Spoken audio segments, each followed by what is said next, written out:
We are live, and I'm still trying to set up. Why can I not see the multiple? Well, welcome to the 7 o'clock talk. I don't know where your mic went. I just had it. Going to share this screen. Actually, we'll have to keep this. Hi, Kathy. I thought I had this all done correctly, but I guess not. More layout.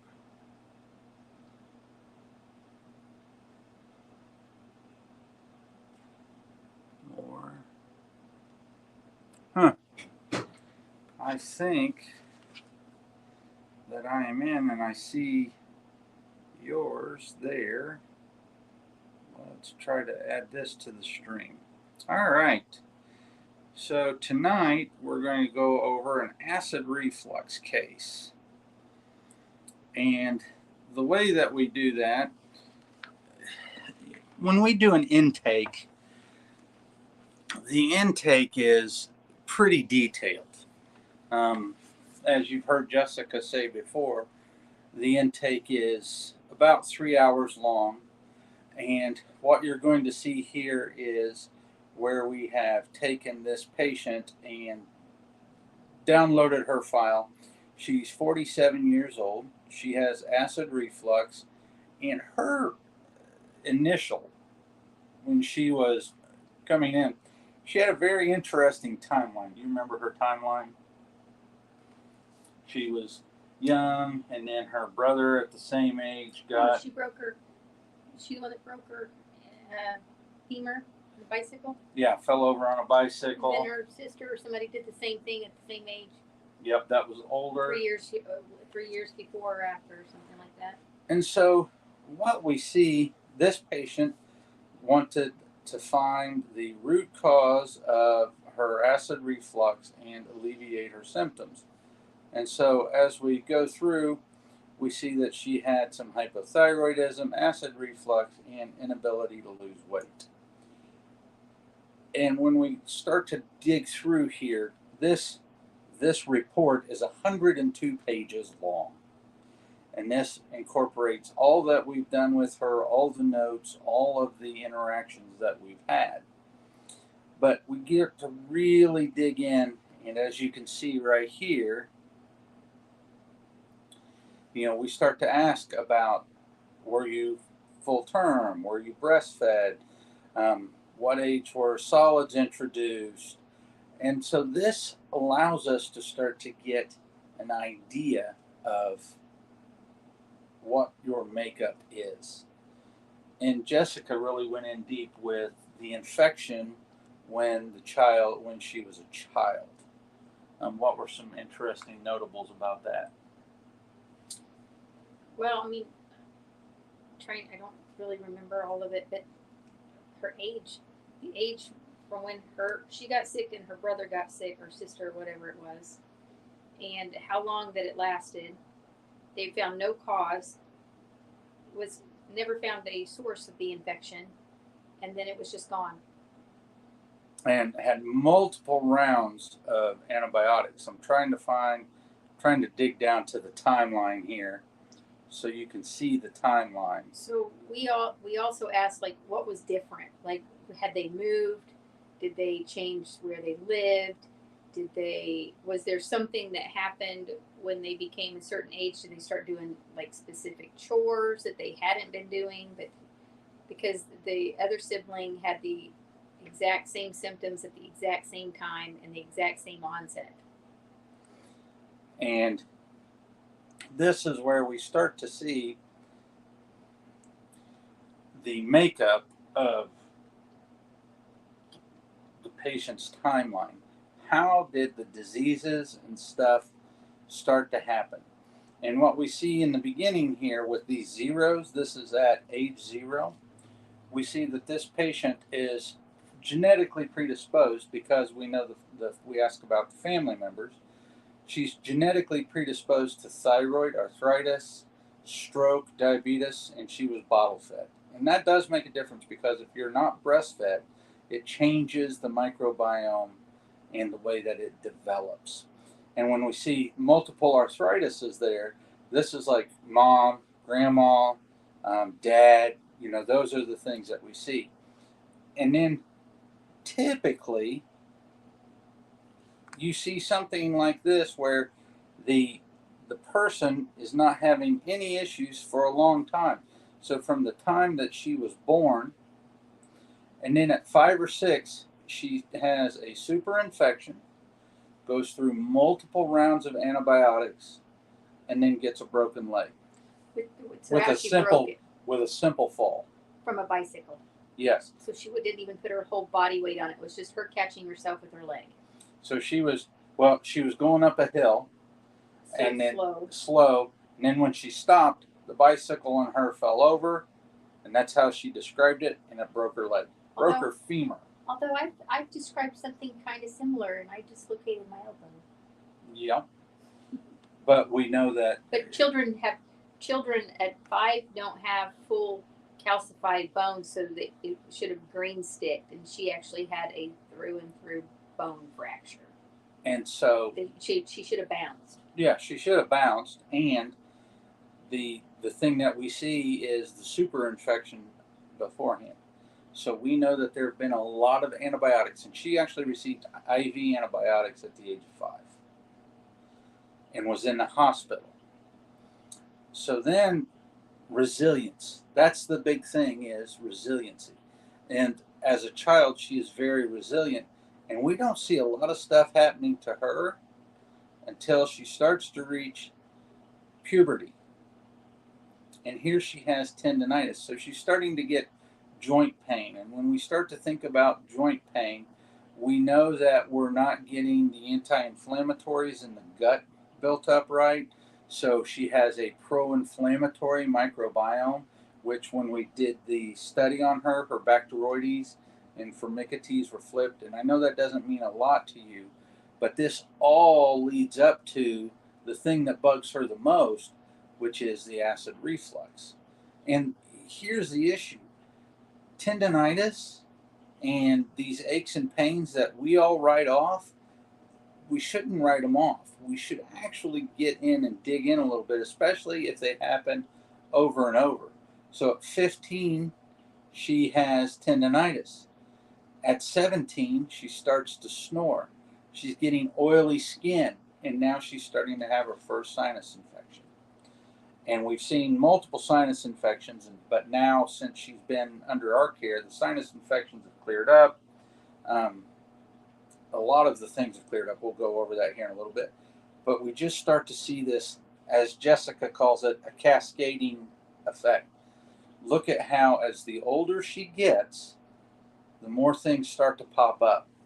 And like most people, she doesn't actually have any triggers. So usually when we see all of those things stacked on top of each other, you'll find like a death of a parent, a divorce, a separation, or something that was dramatic in her life. But she doesn't actually have a lot of triggers.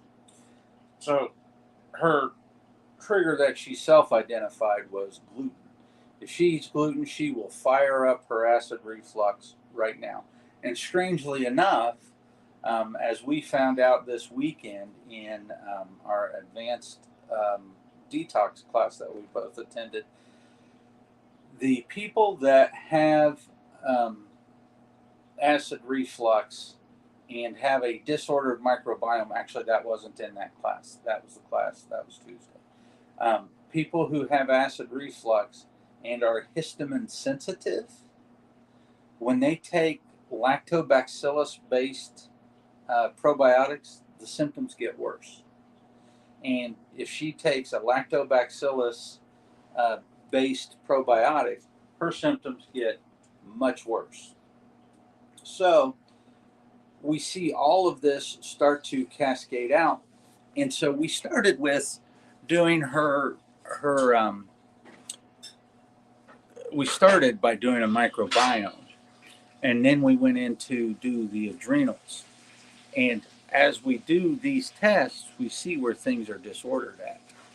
So once we started to identify that she has the microbiome issue and she has problems with, she doesn't have, like, she doesn't take stress and mull it over, but her job is a high stress job. And so she doesn't internalize it, she lets it go, but it does affect her microbiome and it does affect her adrenals. And so when we started out with her symptom questionnaire, she started out between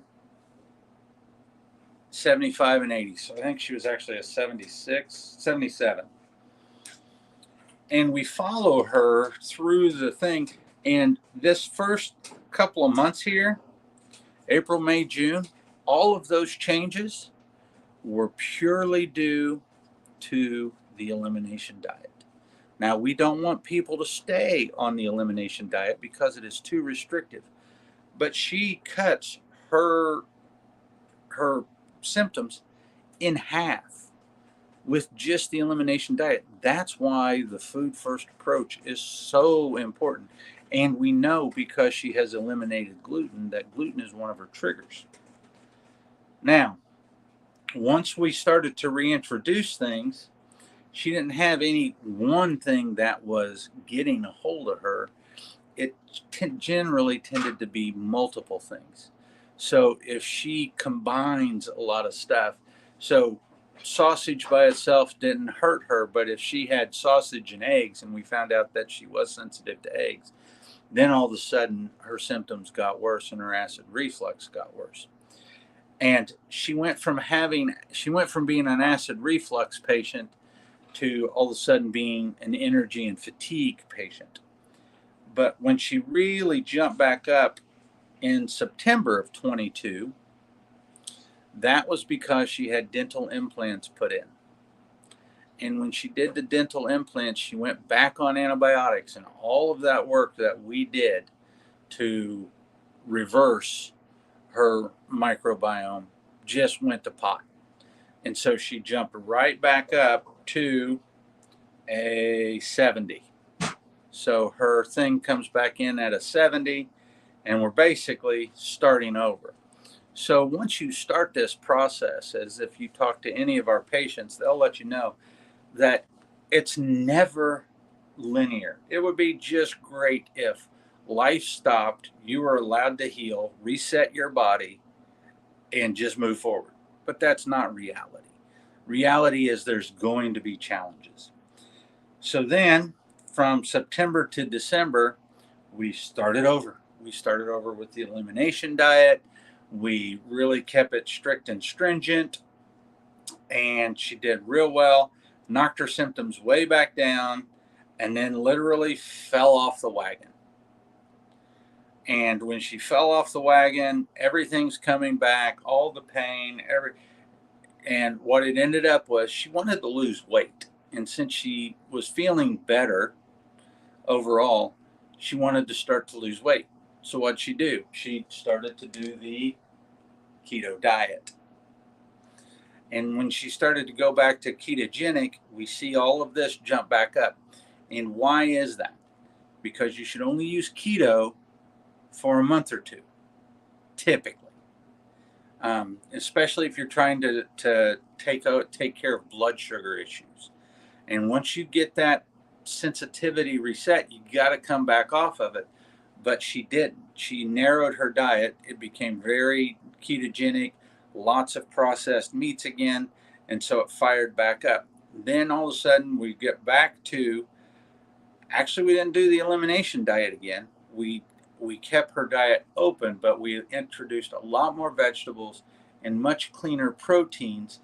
And then we really concentrated on, because she had a couple of infections, and another reason why these things go back and forth, she had an H. pylori and a Giardia infection. And since she had these infections, if you don't rehabilitate the brush border. Well, actually, she didn't even realize she had Giardia that we just found that, and that was just one of those. It was one of those low chronic infections. Yeah. And so at this point in time, right here, Which Giardia, sorry, for those that don't know what Giardia is, it's usually a waterborne bacteria, and I think she has a pool. yeah, pool, and she But swam she in was using creeks and lakes. yeah, and so she cleaned out her pool, but she put the same things in the pool that she was using, like the floats and things, which they can get colonized. So we really don't know where her Giardia infection came from, but it is waterborne. Yeah. So we went through a little kill phase right here. And when we're doing this kill phase, the reflux is gone. So she's not having reflux symptoms. And we see that she precipitates down. And now we're getting ready to do the detox portion. So we've gone through and we've rehabbed the enzymes, we've rehabbed the adrenal glands, we've gone through and changed the microbiome. And at about, she knows if she gets stressed, she knows if she goes and eats a bunch of sugar, or if she eats gluten, she's going to start to peak out again. And then she has to start to clean things up. And now what we can see from February to May is she has done a continual drop and has kept it there. And at this point in time, she is not on any antibiotics or any PPIs. And so let's see, she tried triple antibiotic treatment therapy also between here and here. And you can see that she got better after triple antibiotic therapy, but then it always went back up. And that's from December to February, so that's only a couple months. And they usually say that triple antibiotic therapy fails 60% of the time within 60 days. Yeah, and the reason why is because it goes through and it kills a bunch of things, but then they regrow. And they come back meaner. Yeah. And so now we have the longest time. We're working on 5 months of her having been on the straight and narrow, as I say it. But she's had 5 months of relief and no pain. And she's getting ready to go through the detox because we do need to clean her liver up a little bit. But that's 3 rounds of antibiotics that failed. And it did take her several months. You got to remember, when we do stuff to kill things off, we go low and slow. Because if you hammer an infection real fast, it forms a biofilm. And that's why things recur. Because if you hit them too hard, too fast, they want to live, so they will do their survival thing, which is go into a biofilm. And so you see a lull, and then all of a sudden it comes back, and it comes back.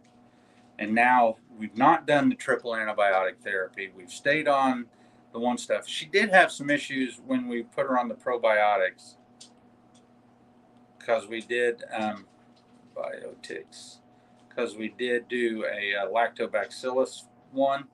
And once we changed her off of the lactobacillus and we went to a spore forming one, then we've had the best results. She's happy, and we're hoping that her weight loss will come in the form of detox, because a lot of times, especially looking at her timeline, there's something that happened when she was 5 years old that has polluted her body, and it has to be cleared out.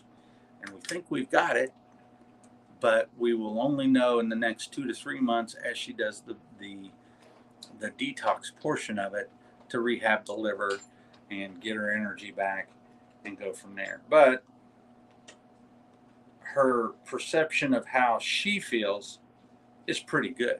You can see that right there. The top portion is mental health, and she's really feeling good. And her physical health, she still feels like she's too heavy and she wants to lose that weight. And that's where we're going next with it. So That's our successful antibiotic, or that's our successful one of our successful reflux cases. No more reflux. It took about a year to really get the reflux under control. But how many PPIs was she on? I think she was taking 3, but she was also eating Rolaids or Tums some throughout the day, handfuls. So like she ate those like candies, but I don't remember which one. Yeah, so 3 PPIs, prescription PPIs, and then took Rolaids and Tums and kept them in her purse and popped those like Pez. And now is on none of it. So progress, but still a work in progress because she wants to work on her weight. So we will see how that goes. Thank you very much. Any more you want to add to that? All right. No, Libby, do not work your way into here. Too many electronics. Back it up. Thank you. All right. You guys have a great night.